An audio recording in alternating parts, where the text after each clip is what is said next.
Welcome to our Bible study this morning. This morning we'll be looking at part number 2 of our New World Order series. This morning we'll be looking at the New World Order, and especially we're looking at the past attempts at forming a New World Order by force. Throughout history, we've had at different times in history, a nation or nations that try to force other nations into submission to them. They were hoping to conquer the known world where they could rule over all the nations. That's a type of one world order. We had that happen several times in history, and so I would like us to look at that this morning, to look at the different attempts made throughout history and why they failed, why they were not able to actually bring about a new world order by force. Okay, we're going to look at that this morning. What I would like us to notice is this. Before we begin our study, please keep in mind I have a written copy of my notes on my blog. That's at settledinheaven.wordpress.com. I believe you can find the blog address right underneath this video. On those notes, you'll find much more information than I can begin to give in this YouTube lesson.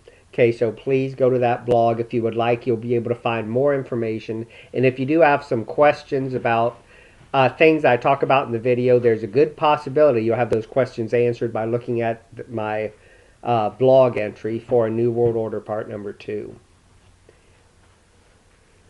Today we'll be looking at the book of Revelation. We'll be looking at Revelation 13, Revelation 17, and Revelation 19. Those 3 chapters, 13, 17, and 19. So if you'd like to be turning to Revelation 13, we'll be looking at that in just a second. Okay, let's go ahead and begin our study of the past attempts at forming a new world order by force. Okay, throughout history, there has been what's been called world empires. Basically, what a world empire is, it's one nation that gradually would get control over the nations surrounding it, and they would keep spreading out, getting more and more control over the nations. And what they were doing was they were attempting to get control of all the nations, all the known world at the time they existed. Let me give you a list of the different world empires. There were 7 of them, or including the one we're living in today. There's 7. It began with Egypt. Then there was a world empire called Assyria, not Syria, but Assyria. Then Babylon, Medo-Persia, Greece, and Rome is number 6. Okay, so you've got Egypt, Assyria, Babylon, Medo-Persia, Greece, and Rome. That's 6 world empires that have existed in the past. Now, the age that we're living in now, you've had a variety of nations of power rising up and falling. You haven't had one world empire anymore that exists. You've had nations like, the U.S., Russia, China now seems to be gaining power and gaining strength. From the time of Christ on, basically, you've had just a variety of nations. Germany at one time, Japan. You've had nations rise up in power and then fall in power, rise up and fall in power. That event that's taking place, where you have a nation that rises and falls in power and a whole variety of nations taking place, that's considered in the Bible to be one more world empire. Okay, so there's basically 7. You have the 6 I listed, plus the world empire we're living in today, that involves a variety of nations that rise in power and then fall in power. But none of those nations that exist today, none of them, begin to match up with the amount of power and authority the previous world empires had.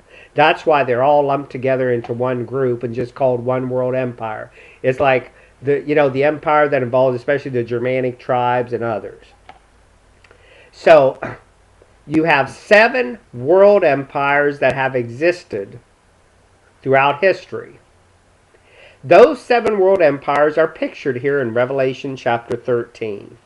There's a beast that John sees in the book of Revelation in chapter 13, this beast represents all of these world empires from the beginning of time until now. Keep in mind, as you turn to Revelation 13, we'll be looking especially at, let's see, we'll look at verses 1 through 8 of Revelation 13. Keep in mind, as you turn there, the book of Revelation is a book that was given, a message that was given to John from the Lord. But it's given to John in the form of symbols. So as John recorded what the Lord was showing him, John is basically recording a series of symbols that have spiritual truth behind those symbols. Okay? One of the examples of that is here in Revelation 13, 1 through 8, where John sees this horrible beast rise up out of the sea. Okay, the beast is a symbol of something. This beast is a symbol of those 7 world empires we were talking about. Listen to what's said in 13:1.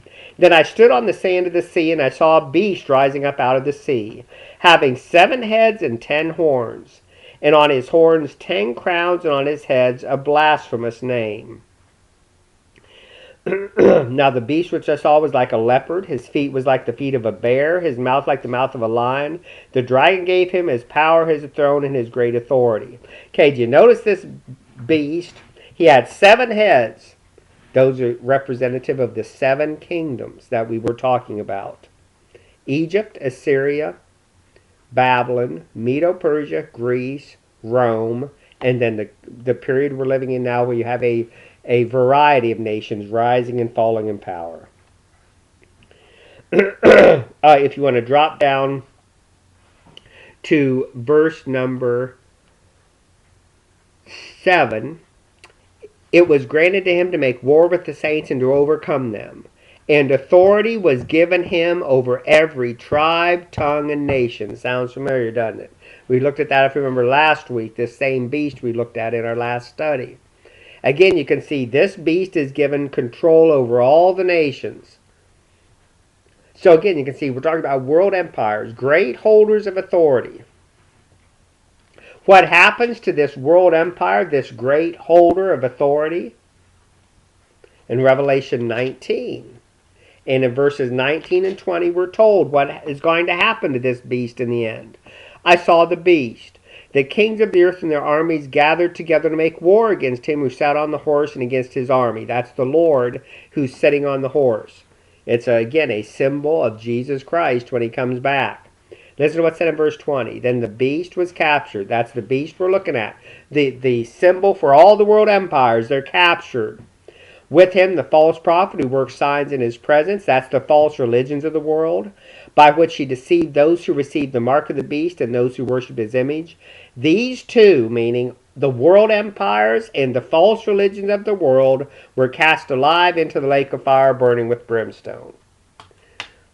Folks, let me tell you something. I don't care how powerful empires get. I don't care how many countries they place under their control. There's one thing we can count on for sure. Our Lord is still in control.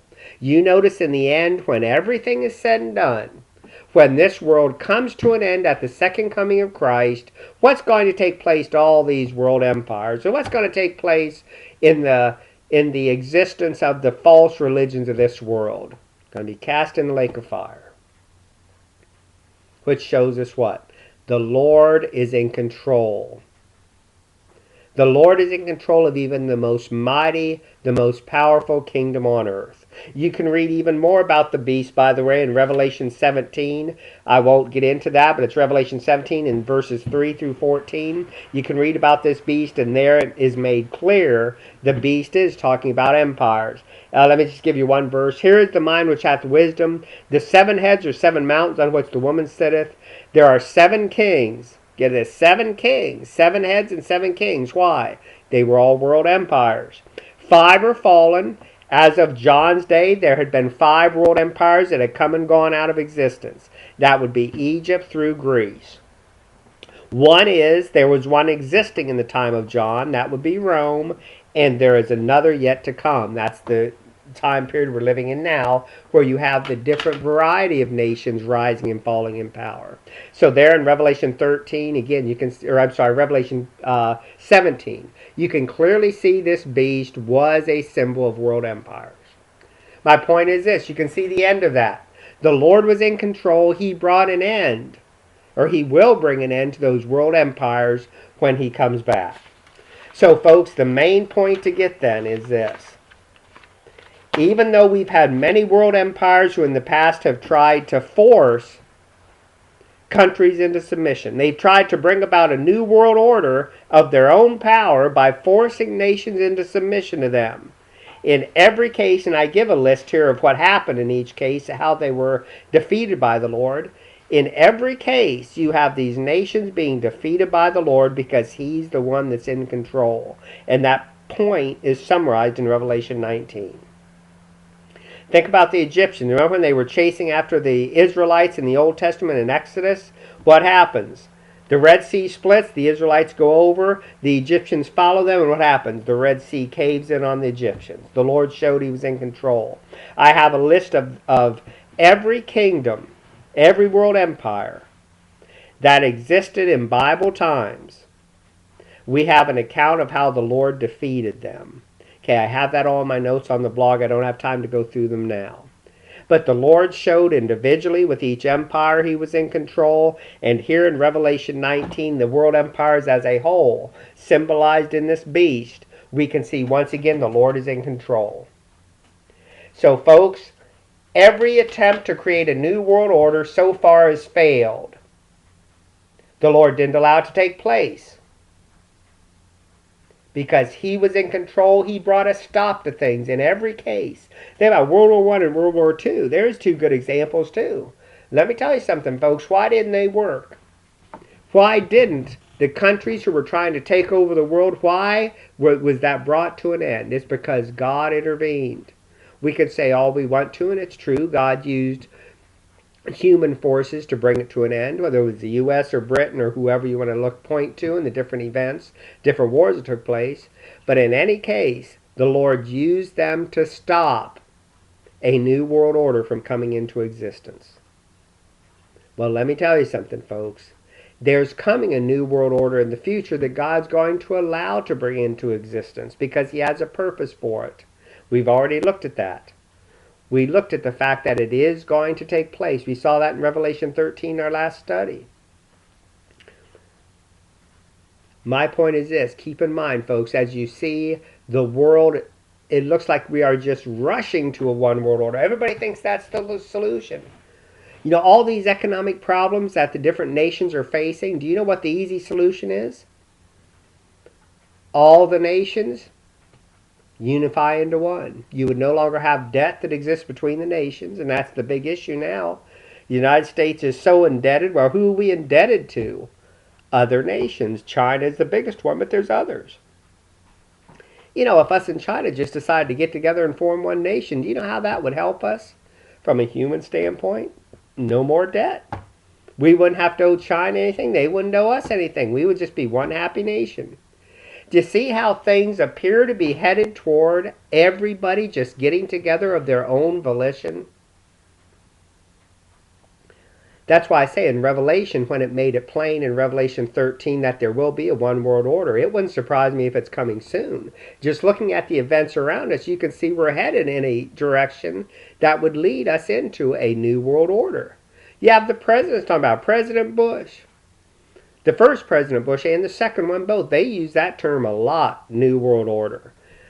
President Clinton used that term.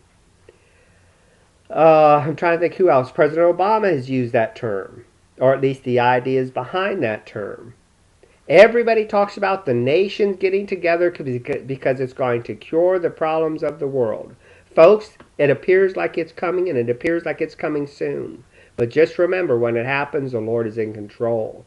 It's not going to take place a second earlier than what the Lord wants it to take place. He can bring it to an end at any time, just like he showed in these other world empires. He's in control. He can bring them to an end. He can stop them dead in their tracks if he wants. So have hope. Realize the Lord is in control. We're not going to have a new world order take place in this world until it's the Lord's time for it. He'll bring an end to it if it's too soon. He won't let it happen until it's His time. But when it's His time, we can rest assured He's got a purpose behind it.